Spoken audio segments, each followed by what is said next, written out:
c'est Baké 187. Alors voilà, on est arrivé au test, enfin à mon avis final donc sur la manette Riser version 2 de enfin, la Wolverine version 2. J'ai pas connu la version 1 et heureusement parce que j'aurais pas acheté la version 2. Voilà. Alors, quels sont les gros défauts de cette manette? Le poids déjà, elle est vachement lourde. Alors qu'il n'y a pas spécialement de technologie dedans, on peut pas changer des poids, des analogiques et tout ça, contrairement à d'autres manettes pro de ce style-là. Elle est vachement lourde par rapport à ça, alors qu'il n'y a rien dedans, hein, et c'est une manette classique, mais elle est plus lourde qu'une manette Xbox One. Ça, c'est déjà un gros défaut. Deuxième gros défaut aussi, c'est les boutons, les mappables. Vous voyez, le M1, le M2, qui sont beaucoup trop proches des boutons des gâchettes. Alors quand on chope la gâchette, eh ben, on a tendance à taper aussi dans le bouton M2 ou M1, ça dépend de la gâchette qu'on utilise, hein.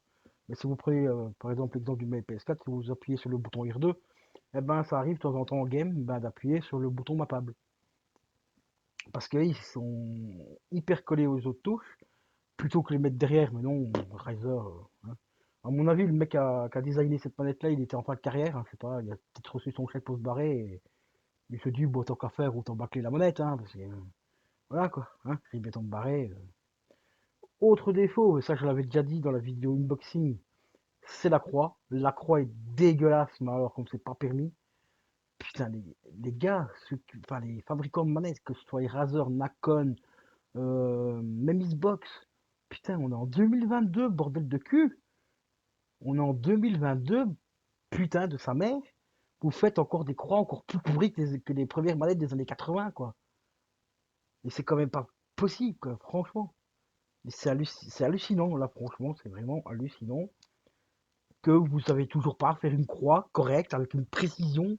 Cette croix-là, elle est tellement dégueulasse, on appuie sur le bouton, enfin le bouton du bas, et que si on n'a pas pile poil au milieu, je vous donne l'exemple de Tetris, on n'appuie pas pile poil au milieu, on a le bloc qui fout le corps à gauche ou à droite, ou on a le bloc du dessus qui tombe tout seul parce qu'en même temps qu'on appuie vers le bas, on a aussi la croix, enfin la barre de la croix du dessus qui s'appuie aussi parce que tellement que le caoutchouc qui est en dessous est de très mauvaise qualité, eh ben, t'as toute la croix qui bouge, donc du coup on a des blocs qui tombent tout seuls. Ça, j'ai ce problème-là avec la manette PS4, mais une fois de temps en temps. Là, c'est très régulier, là, ça va arriver au moins 5 6 fois dans des games. Et c'est quand même hallucinant, quoi. Alors, je viens d'accord que certaines personnes crachent sur la gueule de Sony parce qu'ils font des merdes et tout, mais au moins Sony, ils ont un avantage que Xbox n'a pas, que Razer n'a pas, que Nacon n'a pas, c'est que eux au moins ils savent faire des manettes.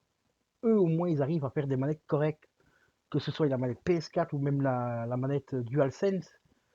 Regardez la technologie qu'il y a dedans, ce sont des manettes qui écrasent tout le monde, hein. Même les manettes pro de chez Xbox, comparé à la manette DualSense, Xbox peut aller se tâcher, hein. Mais franchement, putain, je vous jure que je commence à en avoir ras le cul de tomber sur des marques, hein, parce que c'est des marques, hein, quand même, Ryzen, putain. Razer, quoi, merde. Vous faites quoi, là? Vous chiez dans la colle? Vous chiez dans la colle. Vous vendez des manettes de merde à des prix de bâtard, parce que cette manette-là était à 125 balles avant, et vous la remettez à 70 euros parce qu'il n'y a personne qui en veut, quoi. Voilà pourquoi elle a 70 balles, parce que personne n'en veut, parce que c'est de la chier. C'est de la grosse merde. Voilà. Et les boutons aussi, les boutons que je vous ai dit qu'il y avait comme un effet de ressort en fait, mais c'est tout simplement un caoutchouc qui est en dessous. Même les boutons, ils sont dégueulasses. Ils sont dégueulasses. J'ai essayé un petit peu du rétro gaming sur Metal Slug et tout. C'est une catastrophe, mais vraiment une catastrophe. Après, il y en a certains bon, qui vont me dire, ouais, bon, bah, c'est une manette filaire, hein, tu peux pas demander beaucoup. Mais je vais vous donner un truc par rapport à une manette filaire et une manette Bluetooth, c'est qu'avec une manette filaire, il y a pratiquement pas de latence, hein, c'est de l'instantané. Qu'avec une manette Bluetooth, ça peut arriver de temps en temps qu'il y ait un tout petit décalage, hein. Donc voilà pourquoi je prends des manettes filaires aussi, pour ceux qui m'avaient posé la question. Manette filaire, c'est beaucoup plus réactif, parce que c'est de l'instantané. Voilà, tout simplement. Alors si vous voulez mon avis, bon bah moi, tu prends mon avis comme tu le prends, moi, je m'en bats les couilles. Moi, je te recommande pas du tout cette manette-là. Quelle manette je peux te recommander? Bah, je vais dire franchement aucune. Pour avoir une qualité de manette comme ça, bah, tu peux acheter des manettes PowerWah. Les PowerWah elles coûtent 30, entre 30 et 40 balles et tu auras une qualité même meilleure que cette merde. Pour 40 balles et pas 70 euros. Donc celle-là, bah, elle va retourner dans le sachet un peu en papier là, chez Amazon de mes couilles.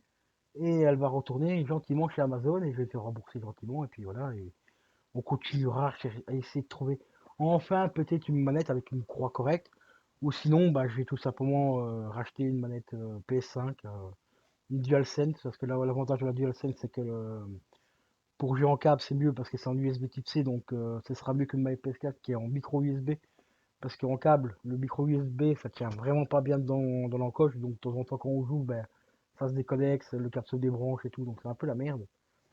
Mais au niveau de la qualité des Joy-Con, enfin des analogiques et de la croix, ben, Sony, franchement, ils sont au top du top, quoi. Ils écrasent même littéralement, quand je l'ai dit, Xbox, hein. Parce que maintenant, la qualité des manettes Xbox d'aujourd'hui, on est très très très loin d'avoir la manette, la qualité des manettes 360 qu'on avait à l'époque. Là, on avait des bonnes manettes 360. Aujourd'hui, on a juste un tas de plastique pourri parce qu'ils essaient de faire des économies au maximum et ça te vend les manettes au même prix au prix plein, quoi. Alors que la fabrication a énormément réduite et la qualité a énormément réduite aussi. Mais ça, bien sûr, on n'en parle pas pour Xbox qui vendent une manette à 70 € et qu'en coût de fabrication, ils en ont tout pour 15 balles, quoi, tu vois, ou 20 balles. Hein. Mais ça, on crache pas sur ça, on crache pas sur Xbox sur ça. Mais par contre, vous déchargez comme des grosses putes sur Sony. Ah ben là, on y va. Là, vous êtes bien là.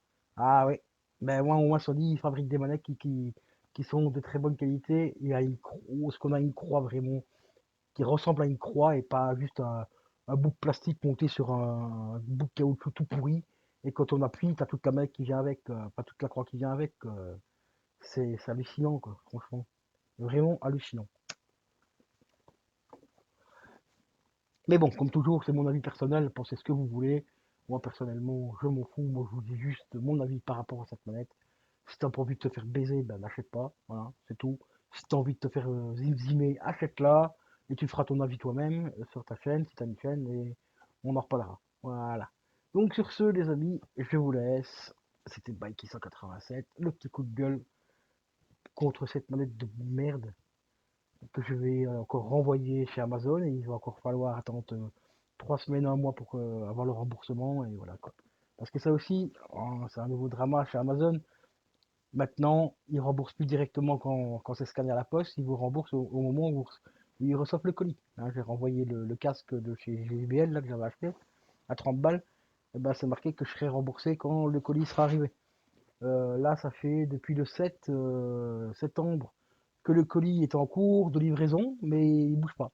Sur le suivi, il bouge pas. Donc, depuis le 7 septembre, ben, j'attends comme un gros con de récupérer mes 30 balles. Voilà, c'est magnifique. Allez, sur ce, je vous laisse, je vous fais des bisous. Salut, à la prochaine.